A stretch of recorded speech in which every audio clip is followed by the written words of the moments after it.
Declárase de interés cultural y económico de la Ciudad Autónoma de Buenos Aires el libro Escándalos Éticos del pensador y economista Bernardo Klicksberg.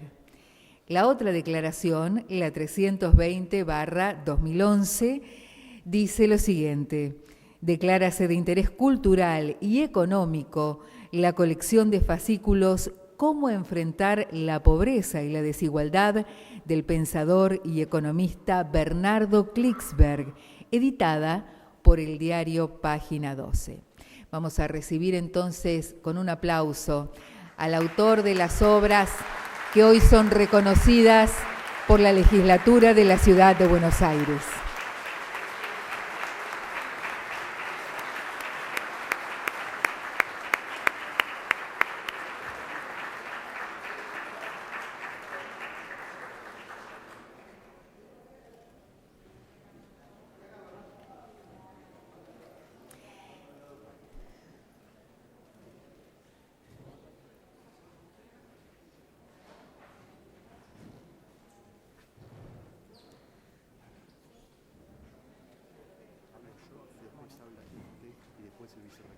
Bueno, perfecto. Acompañó en su ingreso a este salón a Bernardo Klicksberg el diputado de la Ciudad de Buenos Aires, Julián D'Angelo, que es quien ha presentado los proyectos que dieron origen a estos reconocimientos.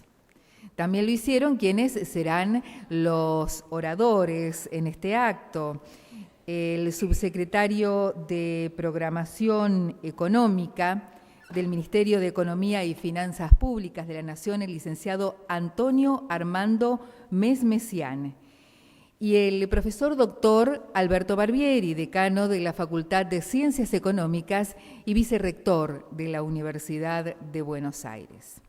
Queremos agradecer también la presencia en este acto de la diputada de la Ciudad de Buenos Aires, María José Lubertino, y del embajador Hugo Barsky, coordinador general de Integración Productiva y Pymes de la Cancillería Argentina. Vamos a comenzar este acto entonces con las palabras del diputado Julián D'Angelo.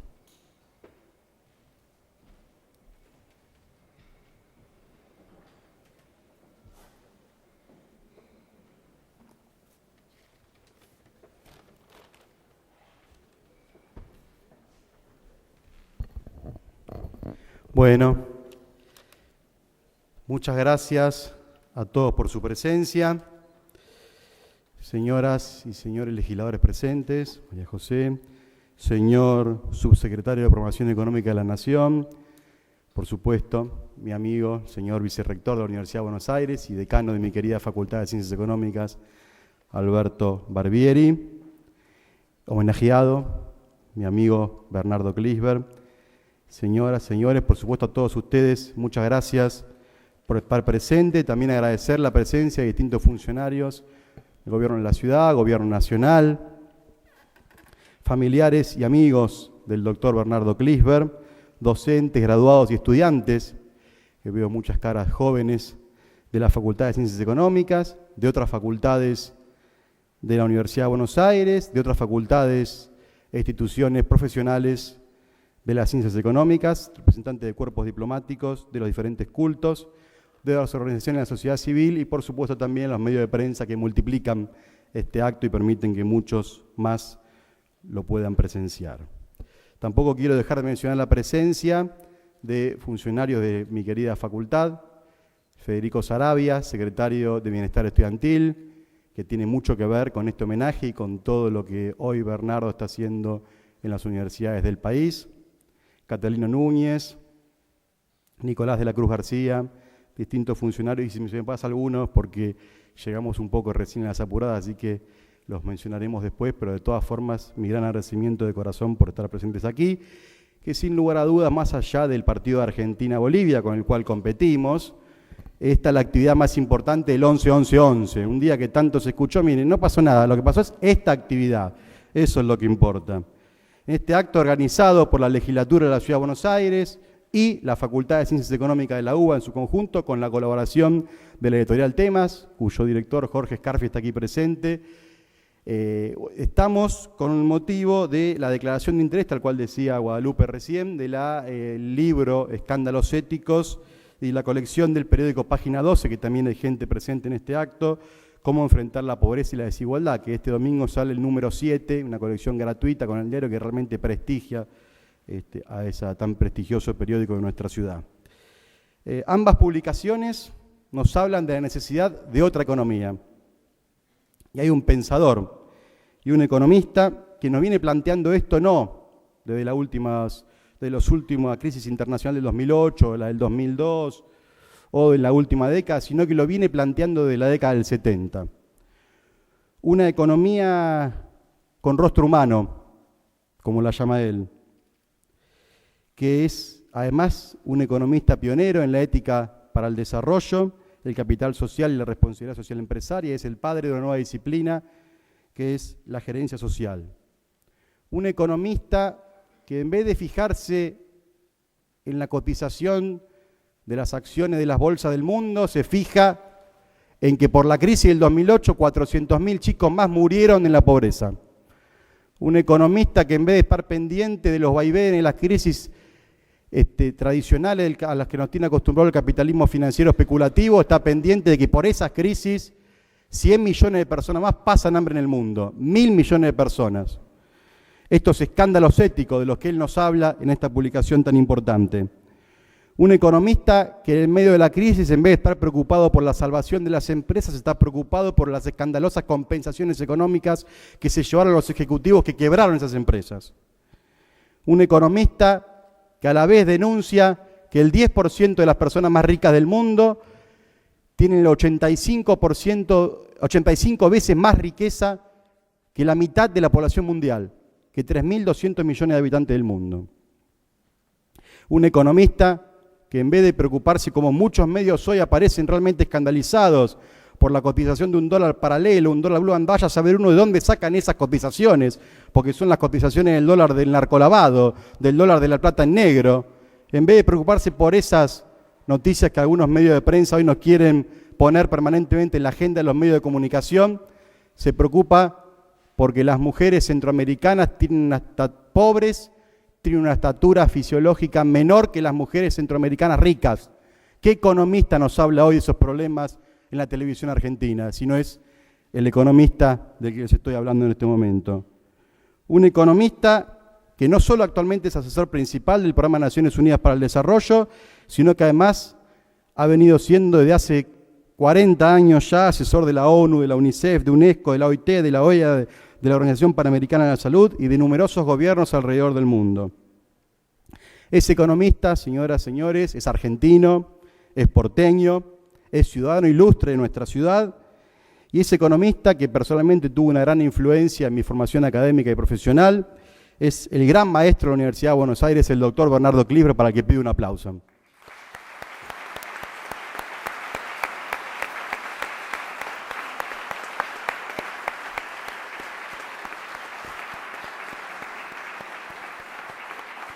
Yo quería hacer esta introducción, más allá de que en la publicación que distribuimos recién está mucha de su trayectoria, porque es la publicación por la cual el 26 de abril del año pasado le entregamos la Declaración de Ciudadano Ilustre, el primer académico de las ciencias económicas, ciudadano ilustre de la Ciudad de Buenos Aires, pero hoy no está aquí por su trayectoria profesional, personal, por su trayectoria también ética, sino por su trayectoria como escritor. Lo que nos interesa hoy es su obra literaria, de quien podríamos denominar hoy, como en aquel entonces, lo charlábamos recién con Bernardo, cuando lo presentamos como ciudadano ilustre, fue su nombre lo que logró una aprobación inmediata por unanimidad de todos los bloques, a pesar de que yo como integrante de un bloque del Partido Socialista, un bloque minoritario en la casa, a veces nos cuesta porque son 10 ciudadanos ilustres por año, pero su solo nombre creo que nos llevó a saldar una deuda con él.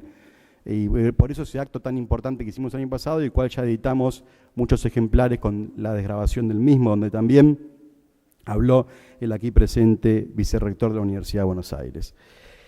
Pero esta vez como les decía, venimos por las publicaciones de una persona, de un economista, del cual debemos estar orgullosos por todo esto que les decía antes, y porque muchas veces en las tapas, en las publicaciones, en las revistas económicas o el management, aparecen aquellos empresarios dedicados a la innovación tecnológica, a la innovación financiera, Bill Gates, Steve Jobs. Y la verdad que Bernardo Klinsberg es nuestro Steve Jobs de los pobres.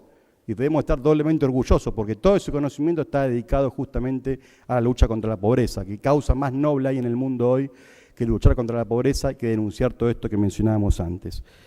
Bueno, su carrera literaria incluye más de 50 libros, por supuesto no se los voy a leer, muchos son recontra conocidos, ha escrito con premios Nobel de la altura de Joseph Stiglitz, de Amartya Sen.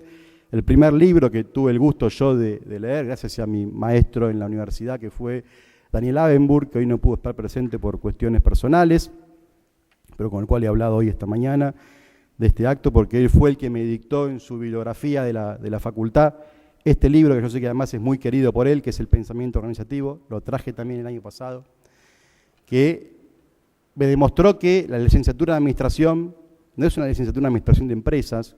Cuando hablamos de administración no hablamos de negocios, sino también hablamos de todo esto. Y es el que pudo compatibilizar en cierta forma mis ideas progresistas de centroizquierda con una pasión por la profesión de las ciencias económicas de la administración. Ese libro es el que él, producto de su tesis de doctorado en la Universidad de la República, uno de sus tantos títulos de grado, ha sido medalla de oro y diploma de honor 4 veces de la Universidad de Buenos Aires, fue el que le permitió llegar al Programa de Naciones Unidas para el Desarrollo. Pero otro libro que me interesa mencionar, con mi espíritu de ser breve, es Cuestionando la Administración, que lo conseguí hace muy poquito, en el cual también lo leí en la facultad, y que yo sé que Bernardo tiene un recuerdo particular por este libro y tiene mucho que ver con su carrera, porque en el momento en que nuestro país atravesaba la noche más oscura de la Argentina, cuando algunos se empecinaban en imponernos el pensamiento único del neoliberalismo en la década del 70 y el 80, esa sangrienta dictadura que primero empezó intentando eliminar el pensamiento alternativo y luego a los pensadores alternativos, donde no solo nos dejó 30.000 desaparecidos, sino que además nos dejó una matriz ideológica que al día de hoy todavía nos cuesta desmontar, aunque se ha avanzado bastante en nuestro país. Y esa matriz ideológica del pensamiento único llevó a que este libro estuviera prohibido en la Universidad de Buenos Aires. Un libro de administración prohibido en la Universidad de Buenos Aires por la dictadura. Y realmente el que uno lo lee se da cuenta por qué está prohibido y nos damos cuenta de lo valioso que es el pensamiento de Bernardo, no en sus últimos libros, sino ya desde hace más de 30 años. El último libro, que es Escándalos Éticos, que es luego de otro exitoso libro como fue Primero la Gente, que es el que estaba editado el año pasado cuando le hicimos su homenaje como ciudadano ilustre, es el que hoy reconocemos y destacamos, declaramos como de interés social y cultural de la Ciudad de Buenos Aires, junto con la publicación del diario Página 12. Un libro, por supuesto, que trasciende todas estas denuncias, todos estos escándalos éticos que lo escandalizan a él como pensador y que nos escandalizan a todos los integrantes de la humanidad que venimos peleando día a día por un mundo mejor. Y como plantea Bernardo mismo, en un mundo que afortunadamente en los últimos años ha avanzado mucho en Latinoamérica, ha avanzado en Argentina, pero que todavía falta.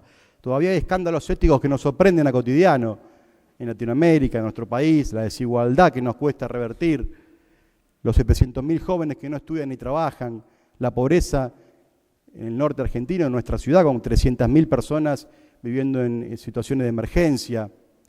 Y todo eso se soluciona, por supuesto, con recursos, pero con ideas que den empujo a esos recursos y que sepan redireccionar los recursos públicos. Por eso, el aporte de Bernardo, no solo como profesional, como asesor de todas las instituciones que nombrábamos antes, sino también el aporte literario de él debe ser reconocido permanentemente, porque va en el sentido de la búsqueda de un país mejor, de un mundo con más igualdad, de un mundo con menos pobreza, y que además ahora colabora, impulsa, es el fundador, el ideólogo, el coordinador de un gran proyecto que recién me comentaba Alberto, que no solo ya se expandió de la universidad a la Argentina, gracias al apoyo también del gobierno nacional, sino también se expandió al UNASUR, así que es una hermosa noticia, el proyecto del programa 100 jóvenes sobresalientes Amartya Sen, que fue declarado de interés cultural de la Nación por mi amigo el diputado Roy Cortina, que preside la Comisión de Cultura de la Cámara de Diputados de la Nación,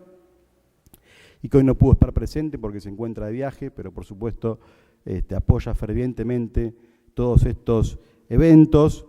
Y ese programa 100 jóvenes sobresalientes, Amartya Sen, del cual también participa activamente mi amiga Cristina Calvo, con la cual estrechamos lazos en los últimos meses por cuestiones políticas, como ustedes sabrán, pero que acá nos une académicamente y trasciende, como ustedes se dan cuenta de este acto, que es un acto plural, trasciende las ideologías políticas, porque por sobre cualquier partido político está nuestro deseo de colaborar y de trabajar fuertemente por un país más justo, por un país más igual, por un mundo más justo, por un mundo con menos hambre, por un mundo con menos especulación y más trabajo.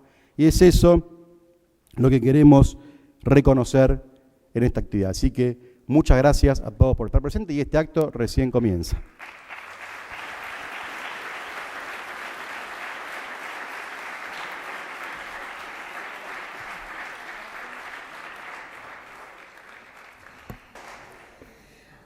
A continuación escucharemos al profesor doctor Alberto Barbieri.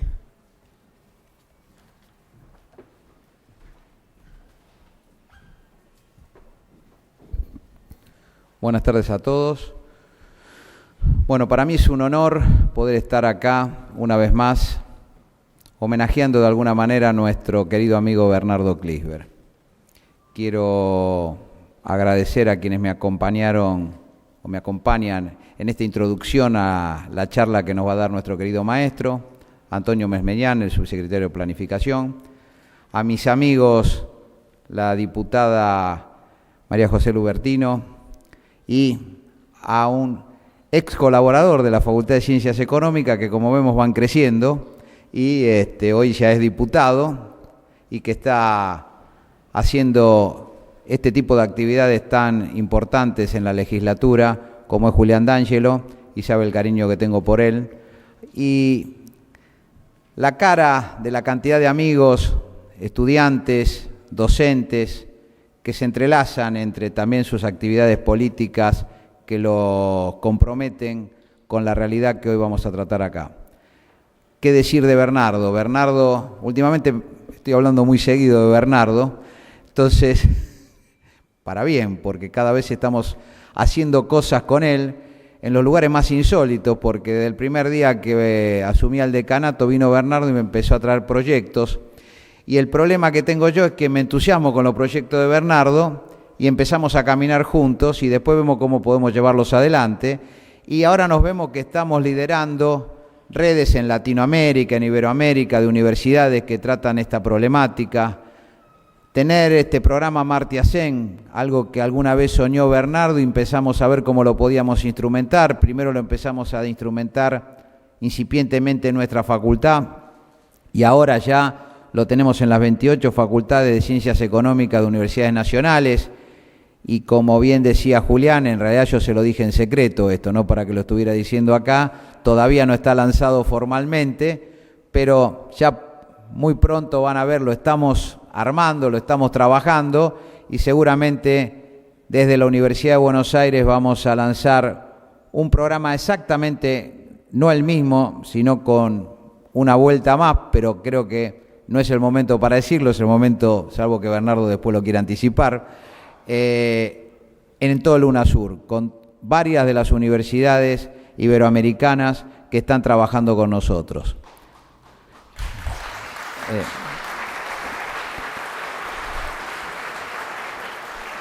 Bernardo no solo es un gran maestro de nuestra universidad, de nuestra facultad, profesor honorario de nuestra universidad, de nuestra facultad, una guía para todos aquellos que nos dedicamos a la gestión y a la administración, sino que sobre todo, como bien decía Julián, trataré de no volver a decir las mismas cosas, pero sí reafirmar algunas, en el sentido de que es un pensador que se preocupa por los grandes flagelos que nos está dejando esta sociedad que parece cada vez más deshumanizada. Estos flagelos que tienen que ver con la desigualdad, estos flagelos que tienen que ver con la pobreza. y es alguien que nos hace pensar a los profesionales de ciencias económicas que tenemos que volver a la fuente. Hace muy poco tenía la oportunidad de inaugurar el 5º Congreso de Economía y Gestión que terminó ayer en nuestra facultad, donde miles de estudiantes pasan por nuestras aulas y hay conferencistas que abarcan todo el arco ideológico en lo que a economía y gestión se refiere, y decía que estamos en un momento muy particular, un momento en donde en el mundo se está dando una crisis que algunos llaman financiera, otra económica.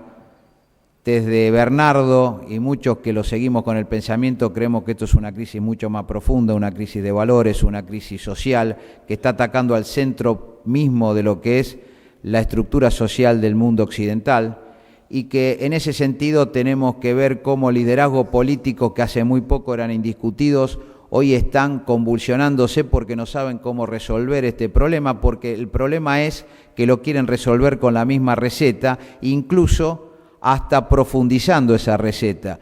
Y desde acá, desde el sur del mundo, donde parecía que nunca nos iban a escuchar, donde parecía que nosotros siempre éramos los equivocados, la ovejita negra, lo que siempre estamos discutiendo las cosas, surge no solo pensadores como el caso de Bernardo, sino también políticas activas y una demostración de que en el momento en el que el mundo está tan convulsionado, nuestro país, contrario a censo a lo que pasaba en otro momento, da una muestra de fortaleza y de desarrollo, fortaleciendo la democracia, yendo a las urnas, votando un proyecto de país que no solo tiene que ver con el que ganó, sino también con lo demás que votó la gente, y ahí nos vamos a ver que la inmensa mayoría de nuestro país, más allá de las alternativas y más allá de la contundencia del voto en cuanto a un proyecto y una gestión, está votando una manera de ver la vida, una manera de hacer política, una manera de encarar los problemas sociales,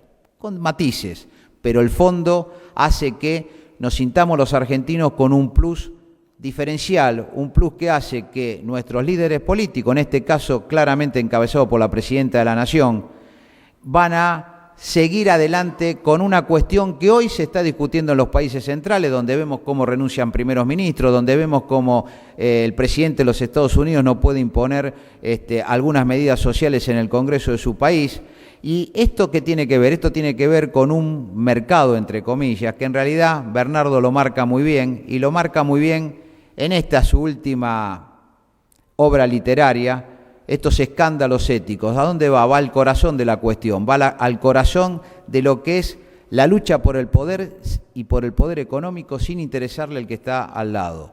La lucha por el poder en donde cada vez menos gente le importa cada vez menos lo que le pasa a la mayor cantidad de la gente. Pero esto yo creo que ni siquiera tienen problemas ya de conciencia y ni siquiera leen historia, porque si leyeran un poquito de historia, verían que las grandes revoluciones del mundo se dan cuando las desigualdades se hacen insostenibles. Y en algunos países estas revoluciones se están dando, y algunos creen que son por los regímenes totalitarios, y yo creo que es porque este mundo globalizado, este mundo de la tecnología, hace que el pensamiento de que todo no tiene que ser de esta manera llegue a todo el mundo. Y en ese sentido nosotros estamos en la avanzada. Y estamos en la avanzada con pensadores como Bernardo, que día a día tratan de incentivar a las nuevas generaciones a pensar que hay que tener todo el bagaje técnico de conocimientos en lo que a economía y administración se refiere, pero también hay que tener muy claro lo que decía el subsecretario de Planificación Económica, que el objeto primordial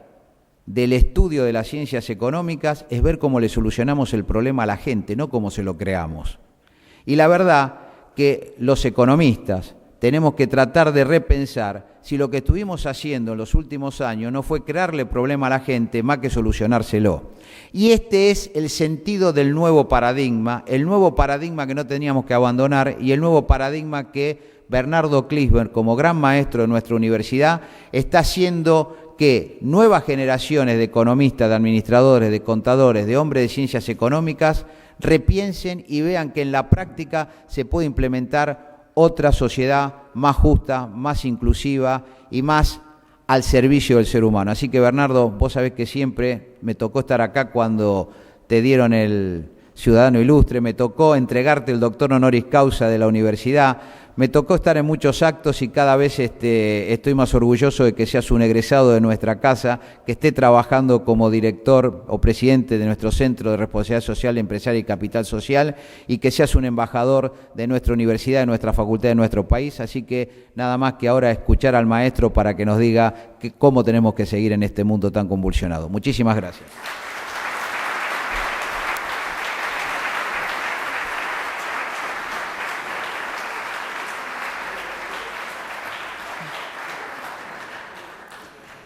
Y ahora, antes de escuchar las palabras del maestro Klicksberg, vamos a proceder a la parte formal, mediante la cual, a través de 2 diplomas, queda concretado eso que han decidido los representantes del pueblo de la ciudad de Buenos Aires. Así que invitamos al diputado D'Angelo y, por supuesto, a Bernardo Klicksberg.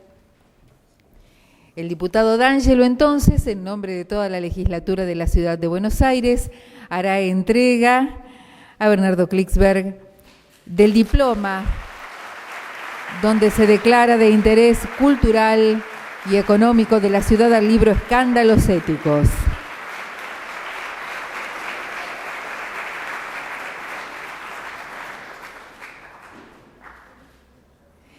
Y ahora, el otro diploma, donde se declara de interés cultural y económico de nuestra ciudad a la colección de fascículos Cómo enfrentar la pobreza y la desigualdad.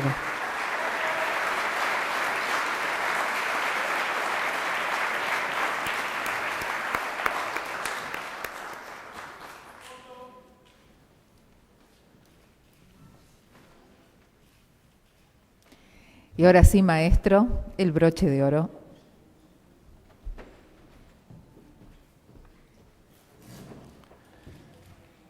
Estimados amigos, en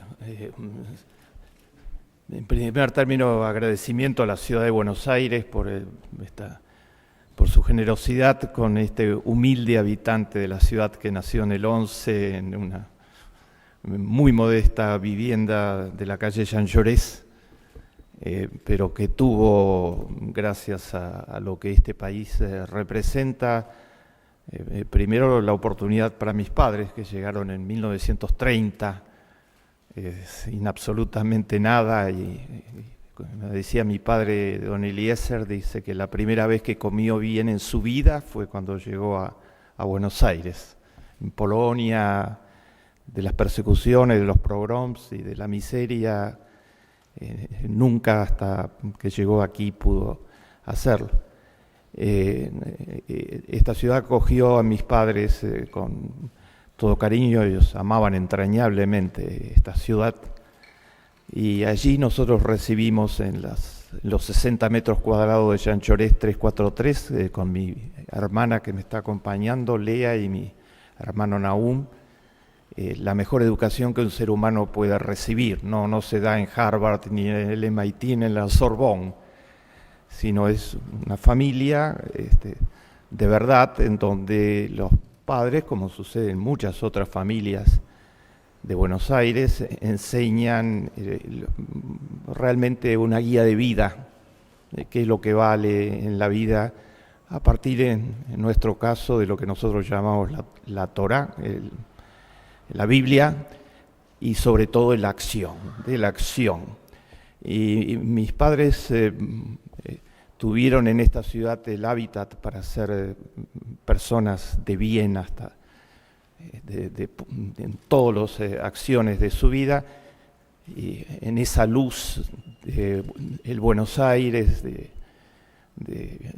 entrañable que va desde Carlos Gardel hasta Alfredo Palacios, y pasando por mis maestros directos, Gregorio Klimovsky, Manuel Sadowski, Sergio Bagú, etc. Así que muchas gracias a esta ciudad que, parafraseando, diría que nos ha dado tanto, ¿no? Muchas gracias a todos los que están acá presentes, al diputado D'Angelo, incansable, al vicerrector de la Universidad de Buenos Aires y decano de la Facultad de Ciencias Económicas, mi querido amigo Alberto Barbieri, que es capaz de montar, como sucedió esta semana, en Buenos Aires muchas veces no se da cuenta, el mayor congreso de economía que en este momento se está haciendo a nivel internacional. Hubo 20.000 participantes de más de 68 países, y eso de punta a punta lo organizó desde el primer trazo hasta el último Alberto Barbieri, incansablemente. Muchas gracias a los muchos amigos que están acá, entre ellos particularmente a mi rabino, el rabino Tzvi Grumblat, que está acompañándonos siempre con su sabiduría, pero además con sus acciones. Ha montado uno de los complejos de solidaridad social más importantes que tiene la ciudad, y entre las... hoy explicaba por televisión en algunos de los reportajes que me han hecho en los últimos días, esta ciudad, a través del rabino Grumblat, que creó un hogar para niños en situación de riesgo extremo, que se llama Nuestros Hijos, destruyó la idea de que los niños en situación de riesgo no son rescatables. En Nuestros Hijos, el 98% de los niños son reintegrados con toda dignidad a la sociedad. Gracias a Cristina Calvo, a mi querida amiga Elvira Sábato, que nos está acá acompañando, la presidenta de la Fundación Sábato, gracias a Eduardo Elstein, que está por allí sentado allí atrás, gracias a mi amiga Judith Liberand, decana del posgrado en Ciencias Políticas de la Universidad Nacional Autónoma de México, una ilustre académica mexicana que nos está acompañando, y a muchos otros amigos que a través de los que mencioné está mi agradecimiento a todos. Es un momento muy indicado para reflexionar sobre estos temas y sobre todo para actuar, ¿no? Y este libro, Escándalos Éticos, y la biblioteca que a invitación de Página 12, la biblioteca a mi nombre, que a invitación de Página 12 estoy escribiendo todos los domingos, y yo mismo me pregunto cómo hago para escribir todos los domingos 26.000 caracteres, ¿eh? Cada uno de los suplementos tiene 26.000 caracteres. Yo escribo en muchos periódicos del mundo actualmente, y escribo 3.000 caracteres. Me convocaron a escribir un suplemento completo sobre los principales problemas del género humano. Cada suplemento son 26.000. Bueno, se ve que cuando uno está involucrado en estas cosas, de tratar humildemente de mejorar el mundo, la adrenalina que fluye debe ser infinita, pues yo no sé cómo hago, junto a todas mis otras actividades y tareas, y con ayuda de Dios vamos por el 7º suplemento. Probablemente les sea útil leerlo, porque el primero está dedicado a los escándalos éticos, el segundo a las causas de la crisis económica mundial, el tercero a qué está pasando con los jóvenes, el cuarto a cómo enfrentar la inseguridad ciudadana, el quinto a salud pública, un tema impostergable, y el que aparece este domingo le tengo especial cariño porque se llama Economistas ortodoxos en aprietos, el capital social se puso en marcha, ¿no? Es uno de los temas sobre los que vengo trabajando hace una cantidad de años. Probablemente es el momento indicado para reflexionar sobre esto, y el libro que se está presentando, que no tuvimos tiempo para presentarlo, apareció hace algunos meses de la mano con mi querido amigo Jorge Scarfi, el editor incansable, y no hubo tiempo por los compromisos y las invitaciones de todo orden. Estamos presentando en realidad la 7ª edición, porque en pocos meses tiene 7 ediciones. Entonces no es un libro que va a salir, sino que estamos presentándolo ya en su 7ª edición.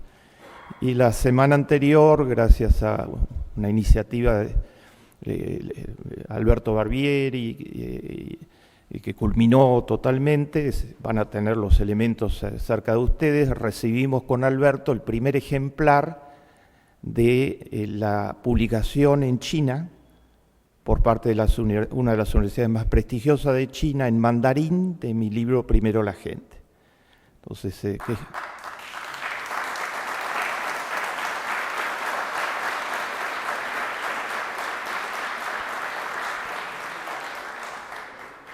3 puntos, estimados amigos.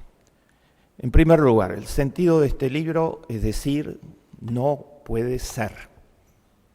No puede ser que en un mundo en donde tecnológicamente hemos alcanzado desarrollos absolutamente impensables, donde la capacidad de generar bienes y servicios en los campos más variados es excepcional, donde las revoluciones en el conocimiento científico-tecnológico permiten que hoy se pueda pensar en fronteras de producción totalmente inéditas. Por ejemplo, ya Israel y Japón están produciendo agua a partir de la basura, ya existen hospitales en Estados Unidos, la ficha total del paciente en computadora desde que nació, con todos los datos de todas las visitas médicas que hizo en toda su vida, digamos, etcétera, disponibles para de inmediato, donde ya se puede hacer medicina electrónica y ya están los primeros sistemas de consultas utilizando todo el poderío fenomenal que nos da la Internet. En un mundo de estas posibilidades tecnológicas, donde todos los seres humanos deberían estar, estamos cosechando las capacidades que la divinidad entregó al ser humano para hacer de este mundo, como enseña mi rabino, el lugar que vemos hacia adelante los tiempos mesiánicos, donde descansen el lobo y el cordero en absoluta paz, no se alce, como decía Isaías, más en nación contra nación, ni se ensayen más para la guerra, y todo el mundo tenga las posibilidades de desarrollo de la verdadera libertad, que como dice mi socio intelectual Amartya Sen, es aquella que se ejerce cuando las opciones del ser humano se abren todas, y eso tiene que tener un basamento en términos de oportunidades, en salud, en educación. Tenemos todas las condiciones para hacer de este mundo un lugar muy interesante realmente, y lo estamos haciendo un lugar muy indeseable totalmente. No me voy a detener, pero detengo en un solo tema. Se ha logrado convertir al planeta en este 2011 en el momento de mayor desigualdad de toda la historia del género humano. Nunca hubo brechas, siempre hubo brechas, pero nunca hubo brechas de la magnitud de las brechas actuales. Exactamente el dato reducido es 650.000 personas, exactamente, tienen actualmente un patrimonio que es superior al de 3.250 millones de seres humanos. Hay que tener instrumentos matemáticos muy finos para calcular el coeficiente Gini de una cosa de esa inmensidad. En los Estados Unidos no es el único de ninguna manera, ni siquiera el peor, gracias a las políticas que se aplicaron en los años anteriores, a las desgravaciones fiscales, por ejemplo, masivas al sector más rico de toda la población. En este momento, según el New York Times, 400 personas tienen más que 150 millones de personas en una ciudad tradicionalmente, una sociedad tradicionalmente de clases medias y demás. La desigualdad no es un dato más, condiciona severamente lo que sucede en la vida de las personas, de las familias y de los países. Acá hay un magnífico representante del Ministerio de Economía, y agradezco mucho el mensaje que me termina de hacer llegar directamente Amado Boudou, explicándome que por razones muy mayores de trabajo no nos puede acompañar en este momento, pero está magníficamente representado. La desigualdad tiene todas las contraindicaciones en economía actualmente, y ya virtualmente la ortodoxia no discute más sobre esto porque está verificado hasta el cansancio. Cuanto más desigual es una sociedad, menor es el mercado interno, menor número de consumidores. Los consumidores son fundamentales para que las empresas puedan producir en escala, tengan buenos niveles de productividad. Cuanto más desigual es una sociedad, menor es la tasa de ahorro interno. El Japón, las economías del sudeste asiático tuvieron una importante tasa de ahorro interno como motor de su desarrollo. Si no, hay que recurrir, hay que descansar en el mercado, para llamarlo de algún modo, que ya ha demostrado su absoluta desvinculación de toda consideración que no sea la maximización del el retorno sobre la inversión de los inversores en gran escala. cuanto más desigual es una sociedad, por más que la escuela sea pública y gratuita, como es en buena parte de América Latina, gracias a luchas de muchos años, actualmente en América Latina el 50% de los chicos no termina el colegio secundario, y por más que es pública y gratuita, si no fuera pública y gratuita, la pública y gratuita tiene más del 85% de todo el alumnado de América Latina. Si no fuera porque son públicas y gratuitas, no sería el 50% de los que termina el secundario, sino que las cifras serían muchísimo mayores. Pero aún con eso no termina el secundario, porque desertan. Y hay una jerga infame que yo no me cansaré de combatir. Estoy combatiendo muchas jergas infames y en el suplemento de este domingo van a tener algunas de ellas, digamos, puestas al descubierto. Esta de ni, que en nuestra sociedad hay los jóvenes que ni trabajan ni estudian. Entonces parece que ellos eligieron no trabajar y no estudiar. Son los ni. Están cubriendo, como sucede con el lenguaje neoliberal ortodoxo con mucha frecuencia, son los que fueron echados a patada del sistema, ¿no? No pudieron estudiar porque hoy mismo se está tratando en el Congreso, me parece una iniciativa brillante absolutamente, prohibir el trabajo infantil de una vez en la Argentina con penalidades serias, ¿no? Con, digamos, penalidades menores. Si hay 14 millones de niños menores de 14 años trabajando en América Latina, esos chiquitos va a ser muy difícil que puedan estudiar y terminar la primaria. Y sí, como sucede, termino de recibir una carta de mis compañeros de trabajo, yo estoy en muchísimos marcos y el que falta en la presentación, simplemente porque no pueden estar de ninguna manera, pero del que me siento absolutamente honrado, que soy actualmente, por pedido de Un Techo para mi País, el principal asesor mundial de Un Techo para mi País, en forma voluntaria, ¿no? Trabajo de voluntario como el que hago con el rabino en nuestros hijos y en otros lugares. Entonces, Un Techo para mi País, que son actualmente 400.000 jóvenes de clase media y de clase alta que construyen una vivienda transitoria, digna, en zonas de extrema pobreza de toda América Latina en 2 días. Están presentes actualmente en 19 países, tienen una presencia significativa en la Argentina, las apoyan las políticas públicas y las apoyan empresas privadas con alta responsabilidad social, por ejemplo, entre ellas a la cabeza el Banco Hipotecario, etcétera. Un Techo para mi País me mandan la siguiente carta que escribió hace 2 días un muchacho de 20 años de una villa de miseria argentina. Ellos fueron y instalaron la vivienda de 40 metros cuadrados, pero con piso de verdad, techo de verdad y ventana, en lugar de la vivienda que se cae a pedazos y con cartones y con latas, etcétera, característica de los tugurios en toda América Latina, donde hay 120 millones de personas viviendo en tugurios. Y este chico les escribe lo siguiente y de inmediato me transmiten la carta. Dice, yo tengo 20 años, ustedes vinieron y convirtieron el lugar en donde vivíamos en un lugar como este que yo les estoy describiendo. Dice, yo tuve que dejar la escuela primaria porque si yo no trabajaba no comíamos, entonces nunca tuve chance de pensar en educación ni nada. Y eso me dolía mucho. Pero lo que más me dolía, dice este chico, es cuando llovía.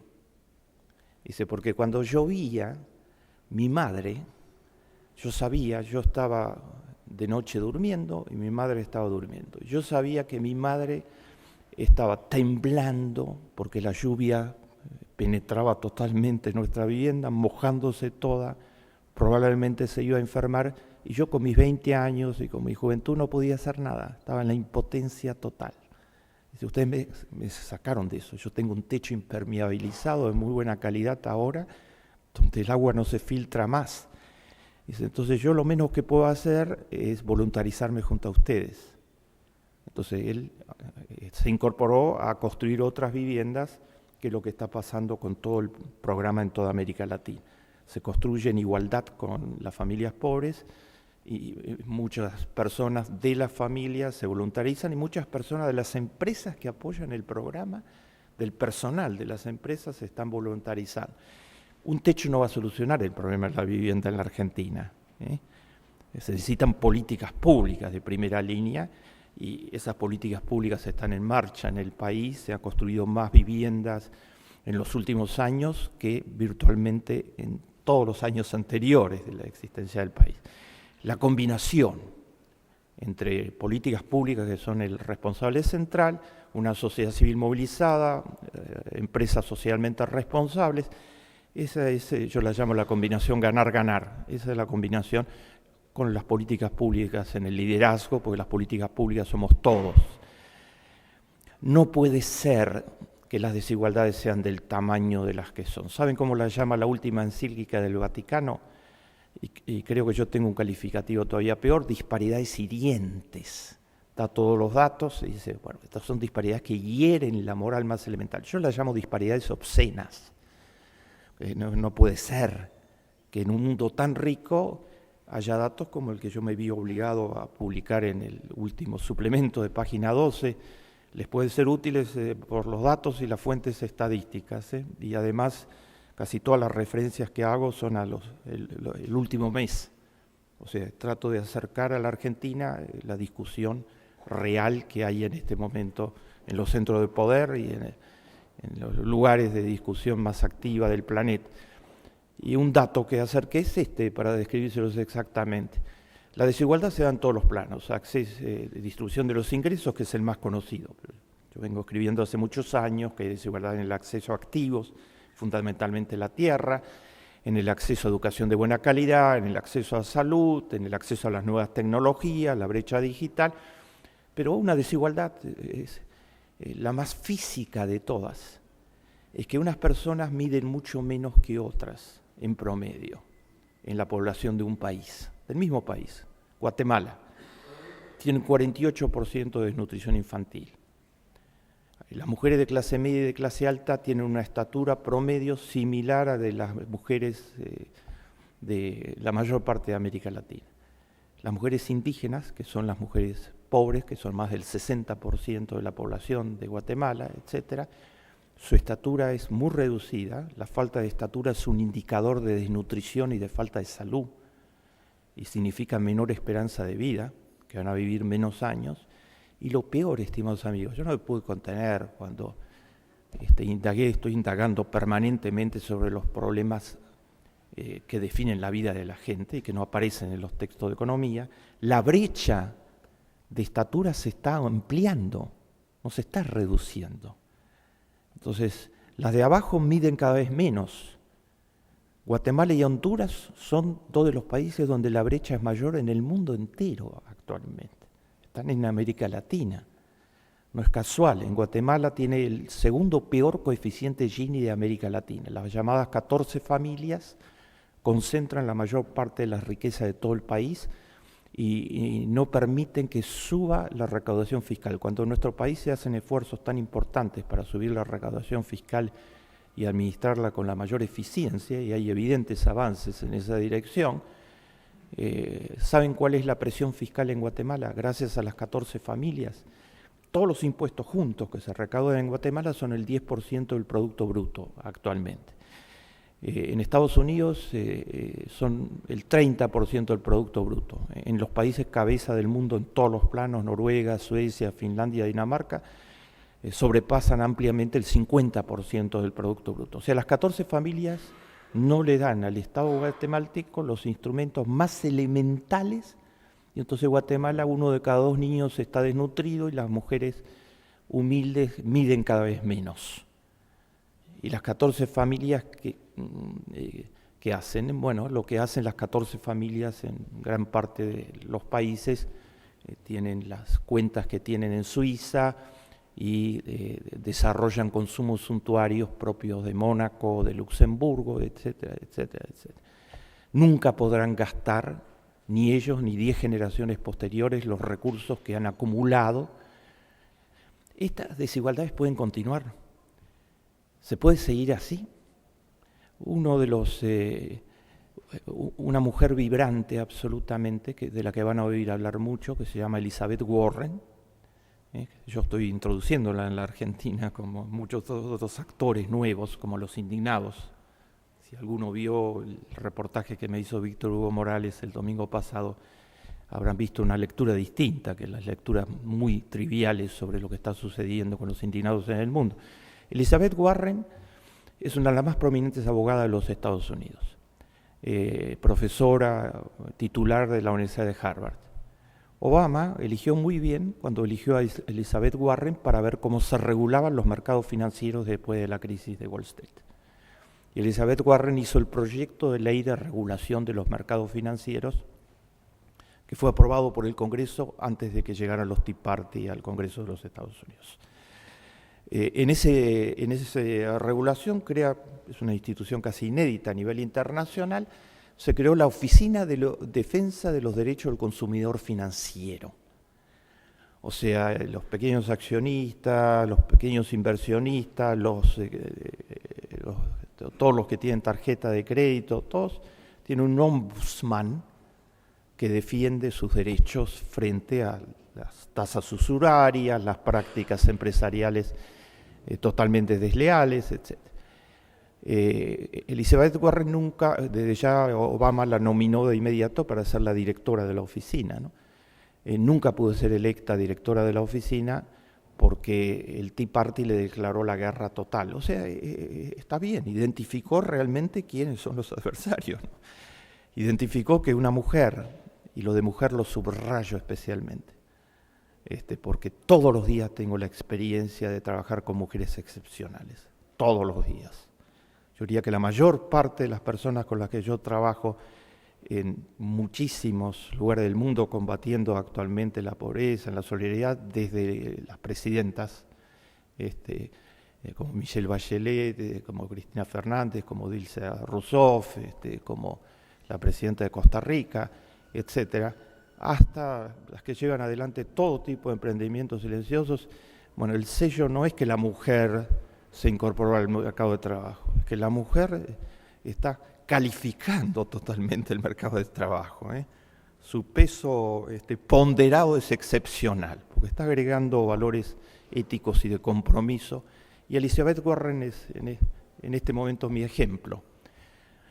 Los Tea Party la volvieron loca, o sea, la citaban a interpelarla para aprobar o no la confirmación para el cargo, que es un cargo que requiere aprobación del Congreso, virtualmente todas las semanas, y la sometían a una especie de sesiones de tortura.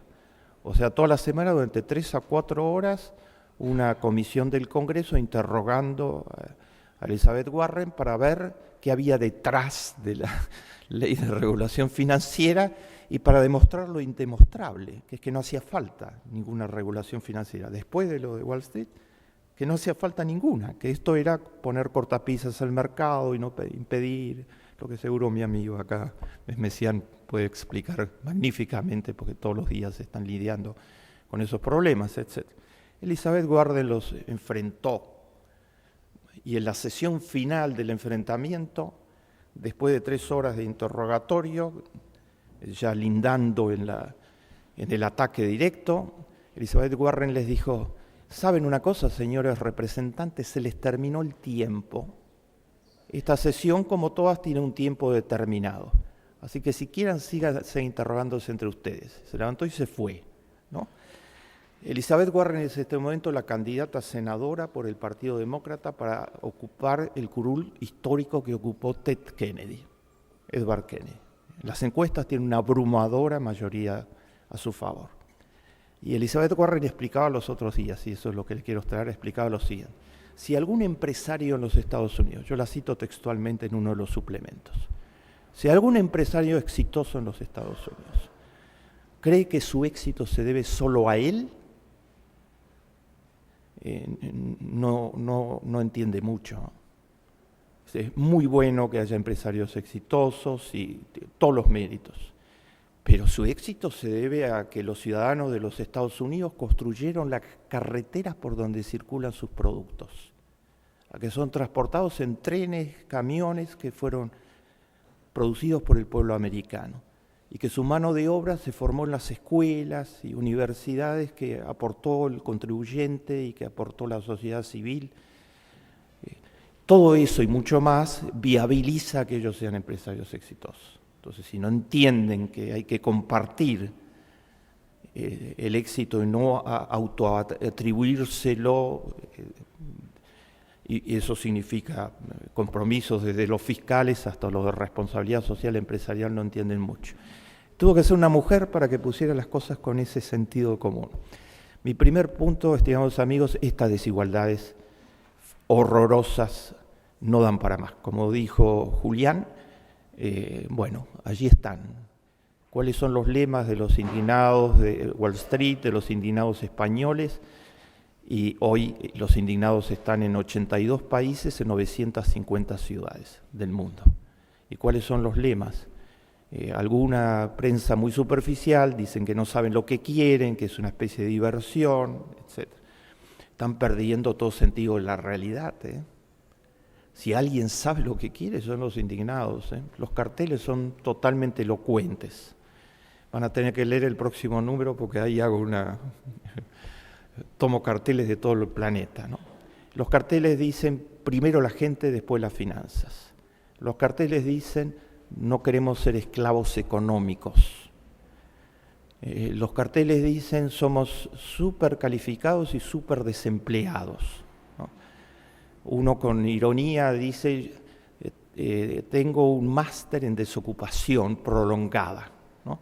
Y así sucesivamente. Están pidiendo trabajo, educación, salud, y tienen propuestas muy concretas, ¿no? Están apoyando el impuesto al 1% más rico de la población que envió el presidente Obama al Congreso para que no se sigan despidiendo masivamente maestros en las escuelas públicas y todo lo que está sucediendo. Por otro lado, están apoyando el impuesto a las transacciones financieras, la tasa Tobin, la llama, que permitiría al mundo, si se recaudara ese impuesto, se podría dejar sin hambre a toda la población infantil del planeta, por ejemplo, para señalarles de la magnitud. Los indignados tuvieron una avanzada en América Latina. Y hoy podemos estar muy orgullosos porque creo que el día de ayer se declaró a las cataratas del Iguazú una de las 7 maravillas del planeta. Es para estar muy orgullosos realmente.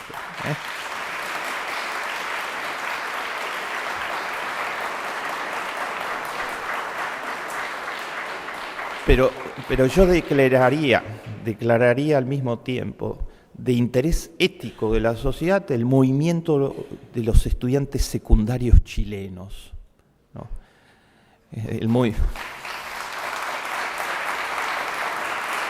Lucha.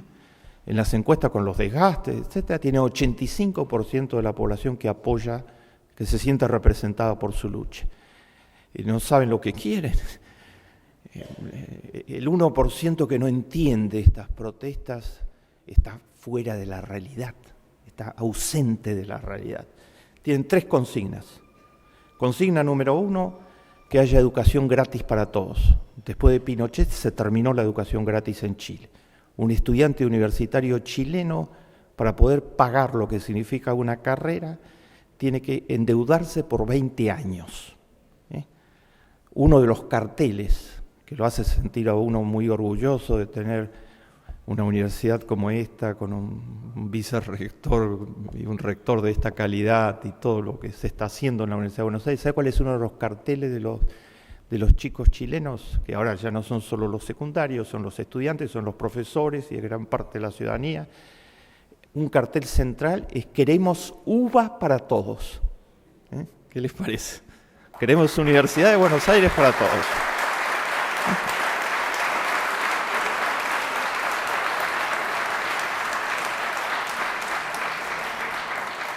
Segunda consigna, que tiene que haber educación de calidad para todos.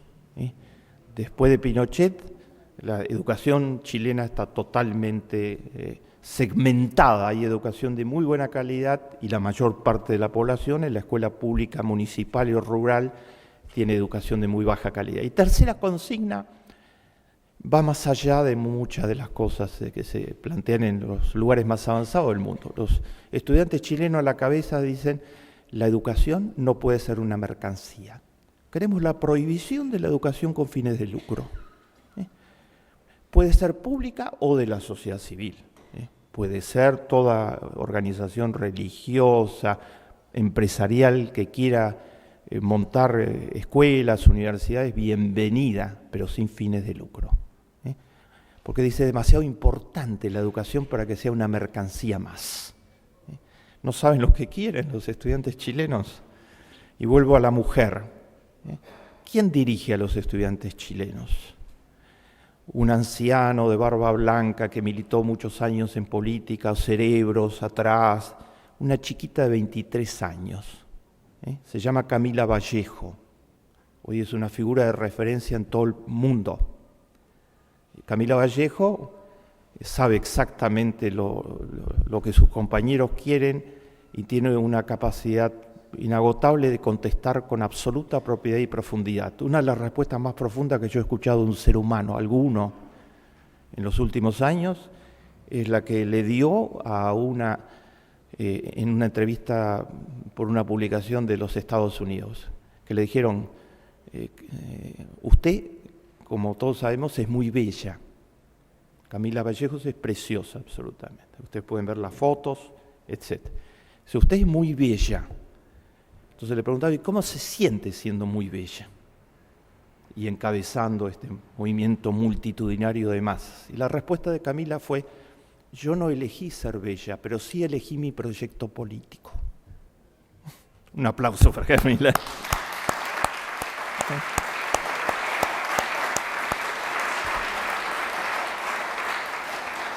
Así que cuando dicen el 1% que los indignados no saben lo que quieren, están perdiendo toda noción de realidad. Mejor que se sienten a conversar cuanto antes. Esto no puede seguir así. Este libro, en segundo lugar, como toda mi obra, inspirada por mis padres, mis padres hacían cosas. ¿Sí? Discutíamos todo el día sobre la agenda del mundo, del pueblo judío, del 11, de la Argentina de allá, en primer lugar, pero además ellos todo el día hacían cosas. Mi madre ayudaba a todas las personas humildes que pasaban cerca de nuestro hogar, humilde a su vez, de todos los modos que podía. Doña Clara, ya lo he contado otras veces, la llamaban la asistencia pública en el barrio, porque era la solidaridad en movimiento constante. Y mi padre era un activista en todos los lugares donde se podía dar una mano en todos los sentidos. Yo creo totalmente en la acción. Yo no me dedico solo a escribir, sino que yo humildemente trato de que lo que uno puede aportar se transforme en acción en todos los lugares, desde las Naciones Unidas y de todos los hay, desde un techo para mi país y desde estar trabajando codo a codo con muchas personas que están llevando el país adelante, etcétera, etcétera. Yo creo solo en la acción. Entonces la segunda utilidad probablemente del libro y de la biblioteca es que hay propuestas. Yo trato de poner al alcance de todas las mejores propuestas del género humano. O sea, las propuestas que han demostrado ir más allá del pensamiento convencional, romperlo y mostrar que otro mundo es posible en los hechos. Entonces, por eso uno de mis ejemplos fundamentales es Noruega, porque por 11º año, desde que existe el Índice de Desarrollo Humano de las Naciones Unidas, Noruega es el país líder del planeta. Y alguna vez algún miembro del 1% me preguntó, yo hablo con mucha frecuencia para miembros del 1%, porque todo ser humano me parece que hay que darle la oportunidad de acercarle toda la información y que decida. Y jamás me negaré, salvo como me negué siempre a colaborar con ninguna dictadura o pseudo dictadura de cualquier índole, etcétera. Con otros auditorios compartiré siempre. Entonces me preguntan los otros días, bueno, pero Noruega tiene mucho petróleo.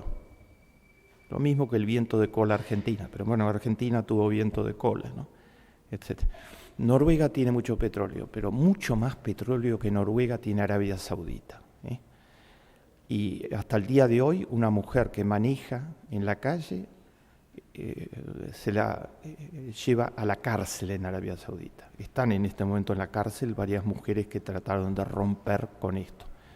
Es una sociedad absolutamente desigual mientras que Noruega invierte el petróleo en educación, en salud para todos, en igualdad, en todos los planos, etcétera, no sucede eso en Arabia Saudita. Argentina ha tenido vientos de cola, es decir, se valorizaron el precio de las materias primas. Hoy es el país líder de América Latina en su inversión educativa, ¿no? 6.49% del Producto Bruto. En la época de Menem, el presupuesto educativo total era 3% del Producto Bruto. Yo trato de acercar en el libro algunas de las mejores experiencias que tiene el género humano, y hay múltiples, estimados amigos. Hay múltiples que pueden cambiar totalmente la realidad. Las más importantes tenemos que buscarlas en las políticas públicas, y las tenemos a la vista. Todas las mujeres de Noruega, de Suecia, de Finlandia, de Dinamarca tienen la misma estatura, estimados amigos. Yo estoy generando humildemente algo que llamo los indicadores Kliksberg, realmente, porque creo que ha llegado la hora de renovar los indicadores con los que medimos la mayor parte de las cosas. Son muy útiles el Producto Bruto per cápita, muy bien. Pero un indicador Kliksberg, ¿sabes cuál es? Hace mucho tiempo que la Organización Mundial de la Salud dijo que lo mejor que se puede hacer por la salud de un bebé es darle lactancia materna durante 6 meses. Y mostró con datos totalmente determinantes que un chiquito que recibe lactancia materna durante 6 meses es mucho más sano, tiene todos los anticuerpos, afectivamente situaciones muy buena, porque la lactancia es una relación afectiva fundamental, y tiene más esperanza de vida. Noruega, en que invierte el petróleo y sus desarrollos tecnológicos, en este momento el 98% de las madres de Noruega practican la lactancia materna durante 6 meses. Pero ¿por qué pueden hacerlo? No es una decisión individual si se hace o no se hace. Depende de que toda la sociedad proteja a la madre y proteja a la familia como para que se pueda hacer, para crear condiciones de viabilidad. No hay ninguna diferencia entre una señora de Noruega y una señora de una villa miseria en cualquier lugar de América Latina en cuanto a la voluntad de dar lactancia materna durante 6 meses. Pero en Noruega las madres tienen 15 meses de licencia posparto, paga. Y los varones, además, los hombres, obligatorio 3 meses de licencia para acompañar a las madres. Es para ver que se puede hacer diferente. No es para copiar, en cada contexto, de acuerdo a su evolución histórica. Podemos estar muy orgullosos en el mundo de tener sociedades como Noruega, pero hoy, como se mencionó por parte de Alberto, de Julián y de nuestro estimado amigo, podemos estar muy orgullosos de vivir en América del Sur. No digo en América Latina, porque vengo de México, estuve la semana pasada inaugurando la Conferencia Mayor de Empresarios de México para 2.200 empresarios, y no me explico hasta el día de hoy, como después de todas las cosas que les dije, me aplaudieron de pie como 15 minutos, ¿no? México es la 12ª economía del mundo, exporta 250.000 millones de dólares anualmente y tiene un 53% de pobreza, ¿no? La convención se hizo en Oaxaca, y al lado mío el gobernador de Oaxaca dijo: el estado donde ustedes están ahora tiene un 70% de pobreza. Cuando se van de este estado, sepan que se han ido de un estado donde un 70% de pobreza. En México, escribió Carlos Fuentes, después de las políticas de Salinas, que fueron el equivalente a las políticas de Menem, en la misma época histórica, 17 personas tenían más que 17.000 millones de mexicanos. No 17.000, 17 personas tenían más que 17 millones de mexicanos. Y ahí está la pobreza y la desigualdad. En América del Sur, por eso no hablo de América Latina, estoy hablando del UNASUR básicamente, podemos estar muy orgullosos. En este momento los indignados del planeta nos miran, y si vieron la audición de Víctor Hugo habrán visto algunas preguntas sobre... en todo el mundo hay preguntas sobre lo que hicimos. Estuve compartiendo la conferencia de México, la inauguramos juntos con Joseph Stiglitz, cuya amistad me aprecio. y Joe, como lo llamamos, me decía, ¿cómo Argentina pudo alcanzar esas cifras en tan poco tiempo? Y Amartya Sen, mi querido y entrañable amigo, me dijo los otros días, ¿sabes una cosa, Bernardo? Pues yo les cuento exactamente lo que está pasando y le doy los datos, ellos no me creen si no ven datos. Entonces, y les doy los datos y me dice, ¿sabes que el crecimiento económico de Argentina es muy superior al de la India? Es su país. Dice, en América del Sur, en Argentina, en Brasil, en el Uruguay, en Paraguay más despacito, pero a su modo, en Ecuador, en otros países, no me detengo, en el Chile de Michelle Bachelet, podemos medir. No es una discusión para mí partidista de ningún tipo, no entiendo ese tipo de discusión, porque mis parámetros, los indicadores Klicksberg, son lo que pasa en la vida de la gente, ¿no? Entonces podemos medir. Hay una medición estos días muy importante. El país se va a dar cuenta de cuán importante es. El programa de asignación universal, al que hizo referencia nuestro amigo recién, es la mayor inversión por una política social que probablemente se haya hecho a nivel internacional en términos de inversión sobre el Producto Bruto. Va a llegar a ser 1,2% del Producto Bruto. Atiende a 4 millones de niños pobres. Se termina de hacer una evaluación de 6 universidades argentinas sobre los resultados del programa después de 2 años de funcionamiento. Uno dice, bueno, está muy bien atender a niños pobres, a los 4 millones de niños pobres, tratar de llegar a esa meta, pero se estará haciendo bien, con gerencia adecuada, etc. Todos los indicadores externos indican que se está haciendo bien. Pero cuanto más midamos, mejor. Las 6 universidades llegaron a 3 conclusiones sobre el programa. Primera conclusión, y esto va a tener mucha resonancia para todos los que trabajan en política social en el mundo, porque quiere decir que con política social de buena calidad se puede mejorar la situación de la gente. Primera conclusión, hay de 130.000 a 140.000 niños que no estaban en la escuela, que se incorporaban a la escuela en la Argentina. Niños pobres que no estaban en la escuela y jamás se hubieran podido incorporar si el Estado no hubiera dicho, somos socios de las familias pobres. No le estamos regalando nada, le estamos devolviendo derechos conculcados. Segunda, bajaron muy fuerte las tasas de ausentismo en las escuelas a las que van los niños pobres en la Argentina. Tercera, normalmente las clases medias y altas tenemos relación activa con la escuela, ¿no? Cuando son padres de verdad, digamos, nos preocupa, vamos, estamos en las cooperadoras escolares, nos preocupa qué maestros tienen los chicos y todo lo demás. Los pobres no pueden hacer eso, pues tienen que ganarse el pan duramente todos los días, no tienen horas ni pueden ir a los horarios que se citan las reuniones. Bueno, el programa ha logrado activar totalmente las relaciones entre los padres y las escuelas. 3 logros que se supone que yo soy el creador mundial de la gerencia social, ¿no?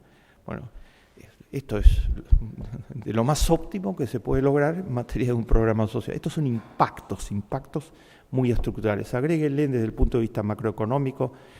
Yo me sonreía un poco cuando se cuestionaba el programa cuando empezó, y un argumento muy usual, no solo en Argentina, en América Latina, es decir, mucho gasto, se va a gastar tanta plata. ¿De qué gasto me están hablando? Cuando se le entregan a 4 millones de niños pobres con compromiso de sus familias, de que van a ir a la escuela y de que se van a vacunar, se le entregan esos recursos. ¿A dónde van esos recursos? Lo midió también la evaluación de las 6 universidades. Van a ropa, zapatos, alimentos, remedios, lo que se necesita para vivir, lo más elemental. Y además, ¿a dónde compran las familias más pobres? No compran en los grandes supermercados, sino compran en las pymes. Acá hay un gran campeón de las pymes de la Argentina, Hugo Barsky. Compran en las pymes y entonces eso multiplica el mercado interno de consumo. Tiene el multiplicador keynesiano, según algunos proxies, lo llamamos nosotros, estimados indirectos, es 5-1. Y aumenta la recaudación fiscal. O sea, el Estado recupera la inversión absolutamente. Es ganar. Hay soluciones son viables absolutamente. Mi tercero y último punto. En un mundo en donde en este momento la reiterada aplicación de la receta ortodoxa está haciendo las cosas mucho más difíciles y las va a hacer mucho más difíciles. Hasta que no haya alguna cosa muy importante en ese campo, van a ser más difíciles, ¿no? Yo narro con frecuencia para ilustrarles, y voy terminando, el pueblo griego era uno de los pueblos más alegres del planeta, pues. Una de las mejores películas que vi en mi vida, como todos ustedes, Zorba el griego, pues, y explicaba lo que es el pueblo griego. Y Mikis Theodorakis y sus maravillosas melodías. No resisto viendo a Elvira, su marido Ernesto Sábato nos ha acercado tantas veces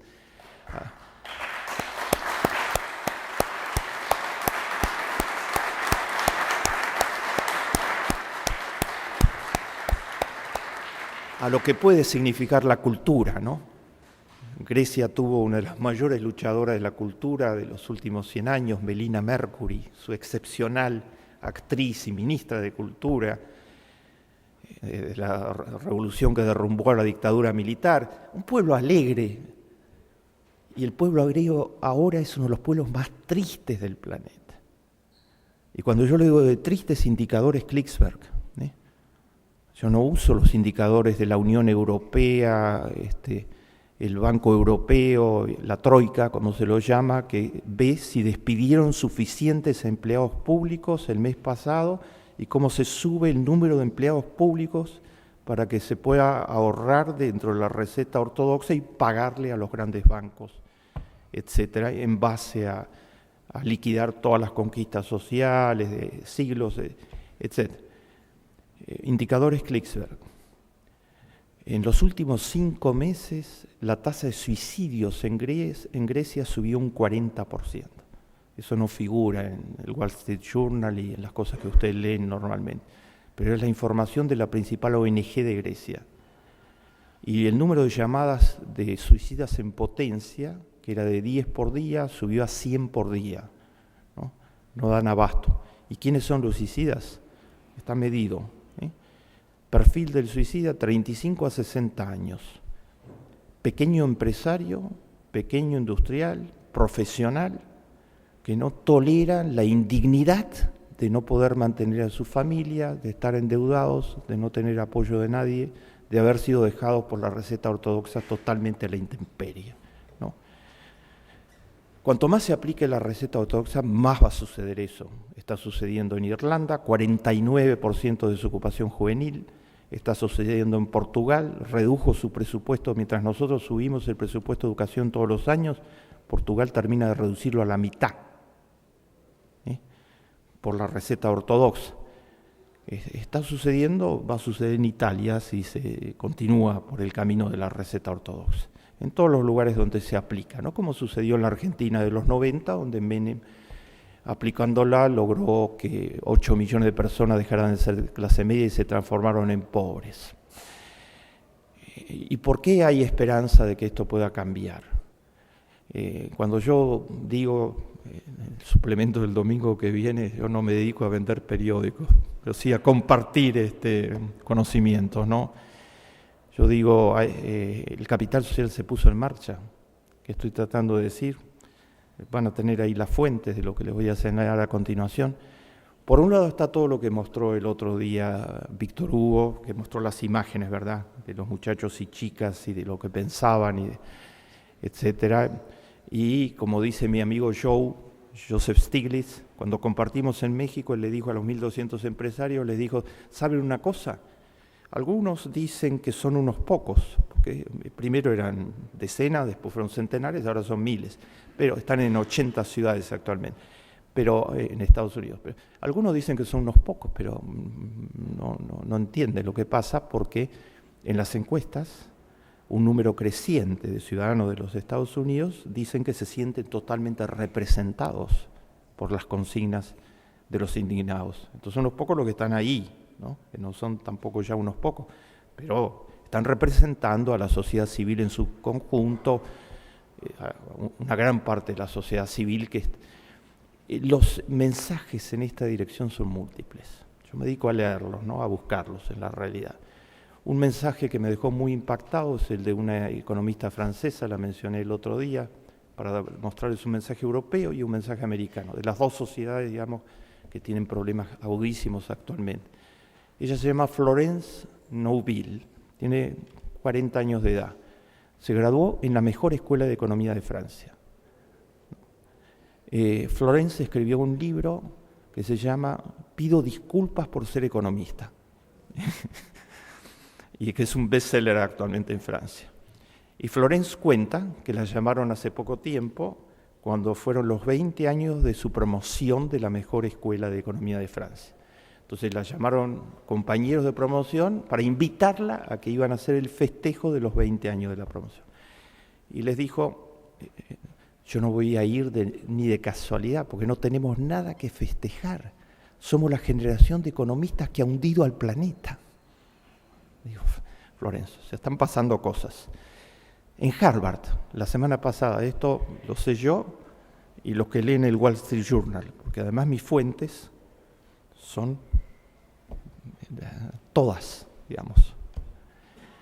Entonces, que alguien vaya a discutir eso, que lo busque, que busque el día y el párrafo que mencione, yo jamás dejo de mencionar cuál es la fuente, la diferencia de algunas, en fin, de algunas lecturas que vemos en la Argentina, ¿no? Las fuentes son anónimas, etc. Entonces, el Wall Street Journal publica lo siguiente la semana pasada. Hay un profesor de economía en Harvard que se llama Greg Minkoff, muy conocido porque fue el presidente de asesores económicos de Bush y es actualmente uno de los principales asesores económicos de Romney, del principal candidato a la presidencia de Estados Unidos por el Partido Republicano. Él da un curso que se llama el curso de economía, no recuerdo el segundo, curso fundamental de economía en Harvard. Se levantó el 75% de los alumnos, dice el Wall Street Journal, de su clase y dijo, nos retiramos en protesta por los contenidos de esta clase. Y escribieron una declaración que cita el Wall Street Journal. Y en la declaración dice, profesor, usted da una visión de la economía totalmente sesgada. Para usted solo existe Adam Smith y Milton Friedman, etcétera. Una visión de la economía totalmente sesgada y además nosotros no queremos recibir los modelos económicos que han hundido a los Estados Unidos. Queremos aire fresco. O sea, están pasando cosas, estimados amigos, en el mundo. No van a ser mecánicas. Ninguna reforma social profunda se alcanzó sin un pueblo trabajando muy duro para cambiar el escenario histórico. Van a ser difíciles, hay muchos pueblos que se están convirtiendo en pueblos tristes actualmente en el planeta. Nosotros tenemos el privilegio histórico de vivir en un país donde el pueblo no está triste. Indicadores Klicksberg. Cuando se mide inflación y se mide todos los problemas concretos, hay que afrontarlos y con las soluciones que los resuelvan. Pero habría que incorporar a las mediciones la última encuesta Gallup sobre qué piensa la gente a nivel internacional sobre su futuro. En los Estados Unidos y en Europa la gente piensa que su futuro va a ser peor que el de sus padres. En la Argentina más del 90% de la población piensa que su futuro va a ser mejor que el de sus padres. Estamos eufóricos, los tangueros estamos eufóricos. Tenemos el privilegio histórico de vivir en un lugar del mundo donde se está cambiando la historia. Muchas gracias.